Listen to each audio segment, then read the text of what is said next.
What's up, everybody? I'm Michael Allen, and this is the Movie Minute. This episode of the Movie Minute, we're talking about Gareth Edwards' new film, The Creator. Man, I am so excited to talk about this one with you guys. Before we jump into the video, do me a huge favor. If you like what you see, please subscribe. Would love to have you as a part of this community. So, without further ado, let's get into it.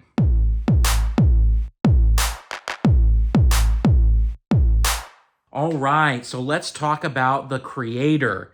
Man, I think that this was probably one of my most anticipated movies of 2023. I remember seeing the trailer for the first time. I mean, Gareth Edwards hasn't made a film since Rogue One, and I loved Rogue One. I know some people are kind of iffy on it. I thought it was amazing. I thought it really reignited what Star Wars is supposed to be. So he wrote the script along with the same guy he wrote Rogue One with, Chris Weitz. And so I already was like, man, I'm excited about the movie. And so definitely going into it, I had like pretty high expectations that I was trying to kind of middle out. So with that perspective in mind, let's talk about the film. First of all, I love how the film opens. I mean, it opens a lot like these classic kind of films that are about future worlds with these kind of newsreel type things talking about artificial intelligence, and AI kind of starts much earlier than it's necessarily starting in real life. And so I love all the black and white and kind of setting the scene for what we're about to see. The film is essentially about John David Washington's character, who is a soldier for the United States who basically hunts down like artificial intelligence. And so he's deep undercover and he's trying to find the person who's kind of created the AI world basically in this film. The Western world has like rejected AI and is trying to eradicate it. The Eastern world has like embraced AI and is trying to kind of incorporate it into their daily life, and also sees new AI beings as sentient people. I mean, they believe they are living things and not just programming, which you'll hear a lot in the film. And so it's really interesting seeing John David's arc as he basically gets deeper and deeper into this conflict. And that's really what the film is all about. Let's talk about what I liked about the film. There's a lot that I liked. So first and foremost, my goodness, is this film beautiful. It is gorgeous, you guys. I mean, this is a film that if you're gonna see it on the theaters, you wanna see it on the biggest screen that you can.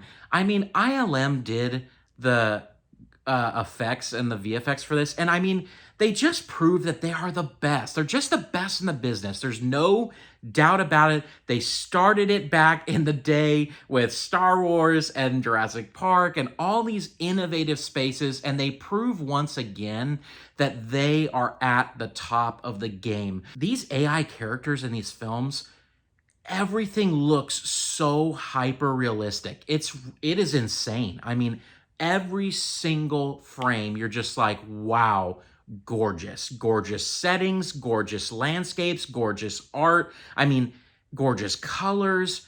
Everything is on point when it comes to production design and visual effects. Stood out way above everything else in the film. It just was awe-inspiring. It is a film that you are just, your jaw drops every time they go to a new location. The acting was really, really solid in this film. John David Washington does such a great job. I love his range of emotion he shows us. He has such a great range. Allison Janney was really surprising in the film. She's a great actress, but she plays the antagonist in the film, and she does a really good job. I really enjoyed that this film, you could tell, played with white space, which I've talked in the past, which is basically like places where your characters could be saying things, but really you're just watching them process the information and the events that are happening in the movie, and you're really feeling what they're going through instead of like listening to them talk about it. And it really does that really, really well. And it's done with a lot of eye and face shots that are showing deep emotion, and it's really, really, really good. The little girl also who plays the weapon in the film that you'll learn about is very, very good too. She's so sweet, and it just has so many great moments in this movie. The sound design and soundtrack of this movie is really, really solid too. I mean, Every single little rhythm in this film is very effectively executed in terms of sound design, and I appreciate that so much because I think it really lends to the lean in a movie. Like, as you're leaning in, what a lot of audiences don't understand is, like, part of that lean in is how immersive the experience is, and this experience is very, very immersive. As like a caveat, I want to tell you, it's not bad, but the film, I think, in the trailers make it look like this epic action movie, and that's not really what it is. I mean, this truly is more of a drama with action elements, but it's still very, very good. And so, in terms of like how it executes the drama aspect of the film, really, really well done. Let's talk about what I didn't like about the film, because honestly, this film, I think, actually could have been like almost a masterpiece. It had the elements to be a masterpiece, but it stumbled a little bit in some places. So let's talk about it. First of all, the actual layout of the plot and the timeline, like how they placed the events, was a little bit mixed up.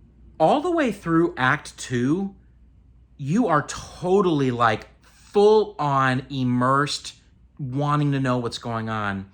But then towards the end of Act 2 and transitioning into Act 3, the movie shifts in a weird way, and it just didn't feel right. There was something off about the end of the film, and it had to do with layout and structure, and that structure shift really affected the pacing in the third act, and it was really weird. I actually think if they took like chunks of the third act and actually swapped them with the end of the second act, the film would have been much, much stronger of a film.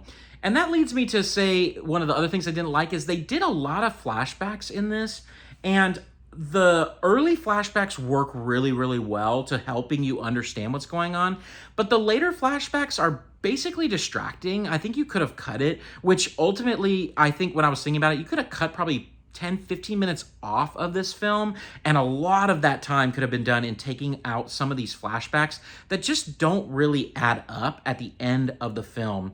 And that leads to my final criticism of this film is great films, like films that truly are masterpieces, are masters at the setup and the payoff. And I've talked about this before. Every time you're doing something in a movie is called a setup. You're setting up for a payoff. The setup that they kind of constructed throughout this film, and it was little tiny pieces throughout the film that kind of culminated at the very end. So they did it, but it was like something that I was like, that shouldn't have been the major payoff. And I really wish there is a moment in the film that is so powerful that could have been the major payoff emotional moment, and it happens in the middle of the film. And anytime that happens, your setup and payoffs are off, and your moments and your pillars of this film have been misplaced, I think. So that really it just made me sad because I think the potential for it being a masterpiece was definitely there. So let's talk about ratings really quick. From an entertainment standpoint, it's a very entertaining film. I would give it an 8 out of 10 for entertainment. Overall, even with the ending being what it was, I still was very entertained by the movie. And just the visual landscape alone makes this film so entertaining. From a critical standpoint, I'd probably give it like one point down, so a 7 out of 10 for critic, just because like the little bit of the mess up with the structure and some of the like plot that was just misaligned in the setup and payoffs. So 7.5 out of 10 for me for creator.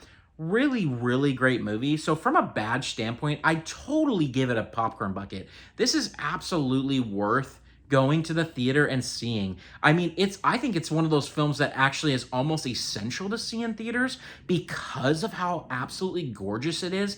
It's just a film you want to see on the big screen. At the end of the day, popcorn bucket for the creator. Go check it out in theaters. Support great movies, people. And until next time, peace out.